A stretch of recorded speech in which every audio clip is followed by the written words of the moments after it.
citizens, and thanks for tuning in to Nindie Nation. I'm Jeff, and today on episode 142, we're taking a look at every indie game hitting the Nintendo Switch through the week ending March 27th. You can find Nindie Nation on Twitter, come hang out with us on Discord, or check out the week's new releases with us right here on YouTube every Thursday at 10 p.m. Eastern during our Nindies Nite stream. As usual, we start each episode by taking a look at the games which snuck onto the eShop over the past week, and this week is no different. These are the 6 Neglected Nindies that released since episode 141.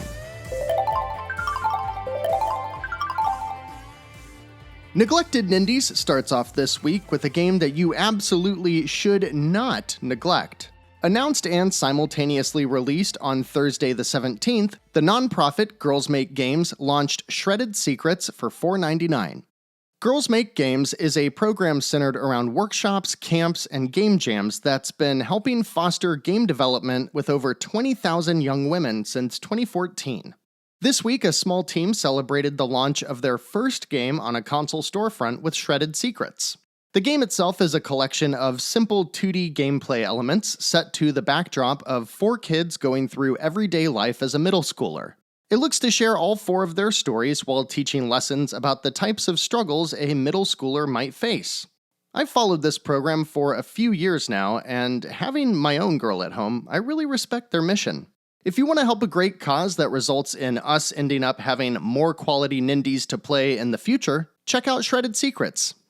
Another neglected Nindie that might be worth looking into is Inukari Chase of Deception, developed by Inzelardig Games and released by Red Deer Games for $7.99.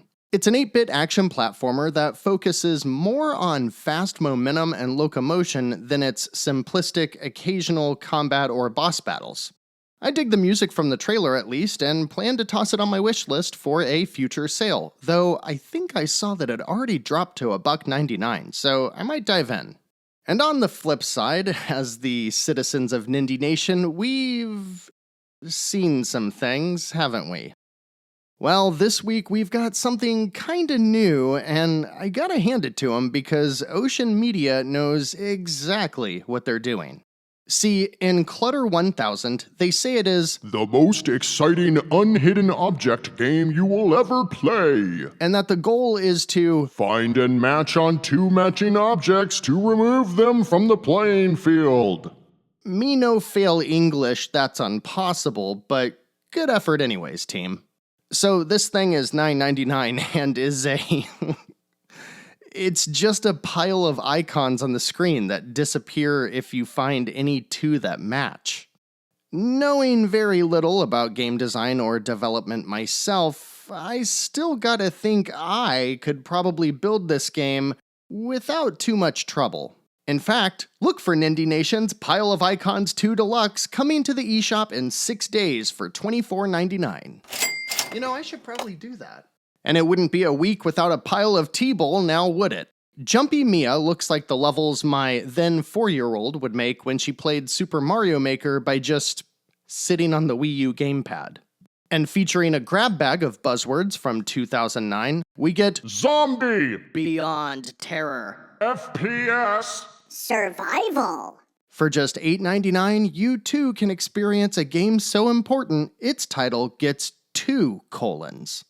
T-Bowl, 2 colons. 2 T-Bowl games. There's a joke here, but I just... Oh, yeah, of course. The joke is their game catalog. And last up today is... Oh, gotta enter my birth date to see our next release. You know, I always wonder if Nintendo has a profile on the person who looks at every single eShop description page and also happens to have been born on December 12th, 1912. Okay, I'm in, and we've got a game from Mediascape, which is Kurokami-sama's Feast for $12.99. It's a visual novel. Everyone's talking about eating. Why is this rated M? It's about some evil goddess thing who sends a few kids out to kill demons so she can eat them and regain her energy. All right then. Well, that was fun. Let's see what's coming up in the week ahead. These are the 12 new releases hitting the Nintendo Switch through Sunday, March 27th. First up this week, on Tuesday the 22nd, is a narrative adventure by Owl Pixel Games that is wildly unique. A Place for the Unwilling released on PC in 2019 to mostly positive reviews and hits the Switch by Parallel Circles for $11.99. In this world that visually I can only describe as a more eldritch version of Braid, a threat looms that will end said world in just 21 days. While your gameplay consists of roaming around, exploring the isometric town, and engaging in dialogue, there are hundreds of branching paths for how you'll spend those 3 weeks. Are you going to try to stop it? Will you just accept your fate? Are you going to go make good with everyone? It's up to you, but your choices will drastically change what you see. Is anyone else digging this concept as much as I am? It seems pretty cool. And then Atari keeps their neon-infused classic remake train going, but this time they're partnering with Llamasoft for the release of Tempest 4000, and not Atom Vision Studios, which is odd. This is definitely the game that I've always liked in my mind more than in real life, probably just because I suck at Tempest, so I guess I'm a little biased here. Well, it definitely looks like Tempest, which has already had multiple 80s synth neon remakes, and while I am curious, I'll definitely be waiting for a sale as it launches for a whopping $19.99. Last up on Tuesday is the release of a game that has been sitting in the eShop for close to a year now and already has a demo available. Kraken Academy! What? There's 2 exclamation points. 2! For as original as it is, it actually shares a lot of similarities with the first game that we just discussed. With a much more anime, lighthearted feel, Kraken Academy is a pixel art adventure that plays out through time loops as you try to uncover and stop the traitor in your school. Really, this sounds like the non-fighting parts of Persona, just kinda as its own game. You'll learn everyone's routines, set things in motion early to see them play out a few days later, and actually, it's a lot like Majora's Mask, huh? Last year it got pretty good reviews on PC and was the first title by Happy Broccoli Games. Wonder where that name came from. It's a cool concept, and I'm really glad it's got a demo since it's so kinda out there. Kraken Academy releases for $14.39 and is published by Fellow Traveler Games, who is known for high-quality visual novels. 3 games release on Wednesday the 23rd, and all 3 of them are pretty freaking weird. Thunder Kid, Hunt for the Robot Emperor. Sounds more like a command than a game, but it is indeed this week's East Asia Soft release. Developed by Renegade Sector, whose recent release, Breakneck City, was played on Nindies Nite a few weeks back. Using a similar low-polygon style and really weird music, Thunder Kid looks pretty fun. It's a 3D run and jump and shoot game, but you're always funneled down corridors, so at least in its perspective, it's similar to Crash Bandicoot. There's a few bullet hell style bosses, but otherwise we've got a fairly short game with score and time challenges being your means for replayability. At $7.99, with as simple as it is, it seems a bit steep, but I'd like to give it a try when it's on sale. And then the team responsible for the hit survival game Rust brings something familiar yet different as Face Punch Studios drops Chippy for $19.99. It's another top-down bullet hell-ish space shooter, but where Chippy goes off the rails isn't in its structure as a boss rush, but it's in how you take down the bosses. Each boss is massive, and you're just a little ship with a tiny automatic weapon, so how do you defeat them? Well, piece by piece, of course. You use your weapons to carve out spots in the enemies to sever chunks off of them, then you weaken them and whittle each boss down to its vulnerable core, and its typical neon style lends very well to this type of action. There's also 2-player co-op, which I bet would be pretty fun, seeing as you'd have to communicate on which parts to attack and such. I'm gonna wait for the reviews though, because I don't know how much content is here or if there's other modes to play. Whether you jump in right away or wait for a sale though, Chippy looks like a good time.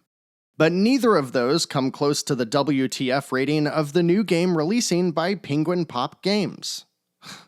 This has to be one of those so bad it's good games, which I would hope is by design. For $5.99, Penguin Pop releases The Pizza Delivery Boy Who Saved the World, a visual novel adventure with some of the worst art and terrible live-action elements I've ever seen.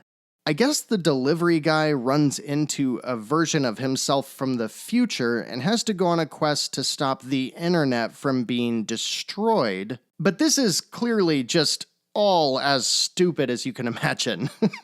I'm not gonna lie, I'm certainly interested, but more from a point-and-laugh standpoint than anything else. Should we check this out? I'd be down for watching a stream of it, but this might be fun on Nindies at Night. What do you think? On Thursday this week, just like every day that we're covering, we've got 3 new releases, and the trio kicks off with a direct sequel to a 1992 Neo Geo shmup as Just for Games drops Androdunos 2 for $19.99. Yeah, it's cool that a retro hardcore shmup is getting a sequel, but this publisher has a pretty consistent catalog of garbage, so I'm not too confident in their abilities here. Yeah, I'm gonna say that this one is only a fit for people who are actually aware of the original and have been begging for a sequel. And I don't think that's many of you. CFK is back, and I'm still waiting for them to publish something of interest to me, because Super Nanaru still just ain't it. Developed by, Soft Tentacle, it's a 2D platformer that looks like something from the TurboGrafx 16, with slow-moving characters and an extremely zoomed-in screen, so it's really hard to see what's going on around you. For $10, I'll pass on this one.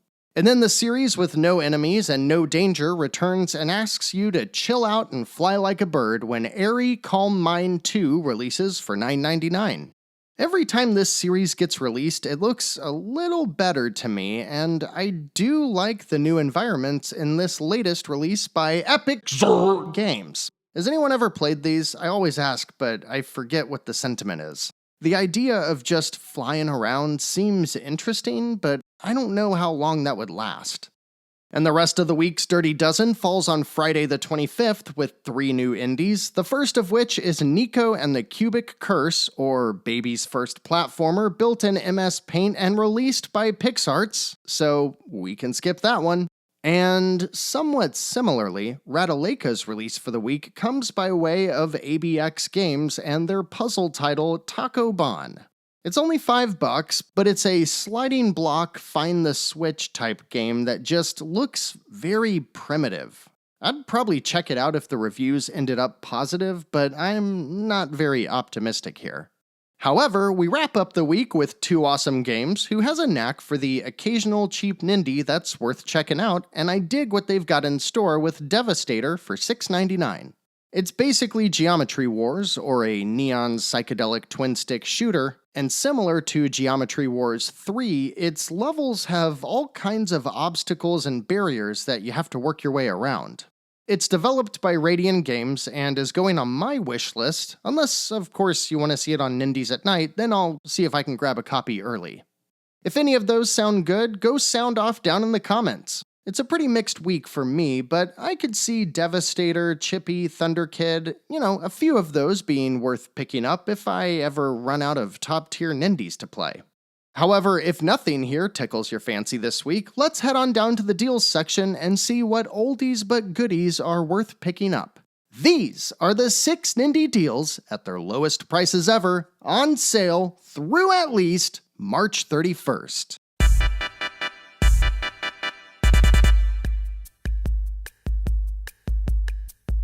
First up this week, mostly because I don't think we've had one of these yet on today's episode, Void Bastards is down to $11.69, a 60% discount.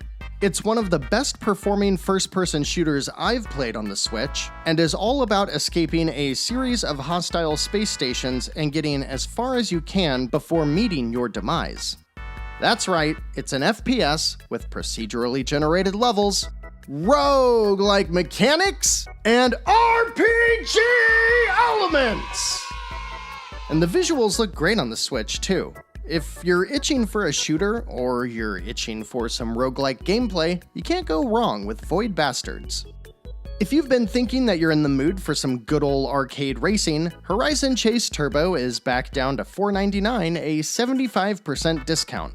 This game takes everything you love about the 80s and 90s arcade racers and wraps it all up in a player-friendly, modern format with tons to do for players of any skill level. And I couldn't recommend it more. The first Nindie that I bought physically was one that I had absolutely zero interest in, fell in love with, and then kicked off quite an expensive hobby. While the game is great, don't do what I did. Just go buy Forager while it's 60% off for $7.99. If you look at games like Stardew Valley and think they're just too much for you, Forager was built with you in mind. It's open-ended but with simple instructions and the kind of relaxing, fun game that will just melt hours away.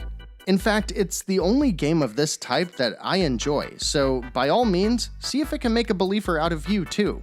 It's also got a lot of poop in it. And my favorite Nindie that isn't really a Nindie, but actually it is, but it isn't because it came from Ubisoft, but was developed by an incubator studio. What was I talking about? Oh yeah, Child of Light. It's awesome. It's a near-perfect first JRPG with a storybook story that is told 100% in iambic pentameter.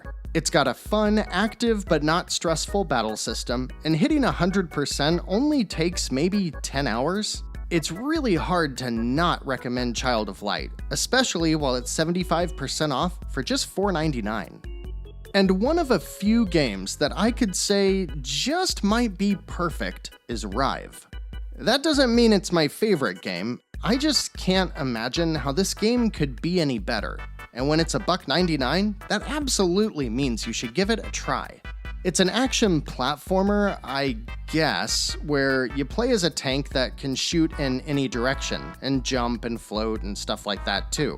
There's bombastic scripted sequences, chase scenes, you end up floating around in space for a while, and you do it all as a wisecracking trucker. I love this game.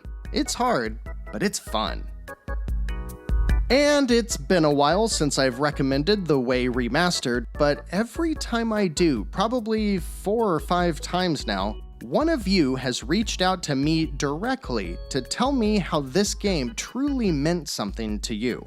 It's a narrative-focused puzzle platformer about a man searching through space for his lost loved one who he refuses to believe is gone. It's a wonderful and touching 6-hour game that has a few faults, but is well worth the time, especially while it's also just $1.99. Hey, that rhymed.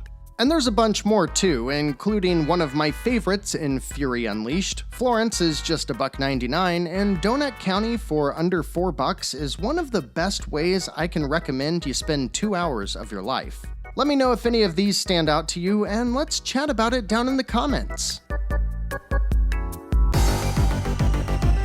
Don't forget you can always bask in the glow of my inane ramblings over on Twitter at Nindie Nation, and we've got an awesome group of folks over in our Discord server ready to chat with you about games, or deals, or music, or I don't know, whatever goes on in the community thread. As for Nindies at Night, it might be paused this week as my family plans to go out of town, so keep an eye out for any updates, and as such, there will not be an episode of Nindie Nation next week as I'll be headed out of town for a quick extended weekend with the family. But we'll be right back here with episode 143 on April 6th, and I look forward to seeing you then. Otherwise, citizens, that's it for this week. Thanks so much for watching, liking, subscribing, and sharing Nindie Nation with others. Until next time, I'm Jeff. This has been Nindie Nation episode 142. And remember, no matter what type of game you're looking for, Nindie Nation will be right here to help you find just the thing to keep your Joy-Cons synced.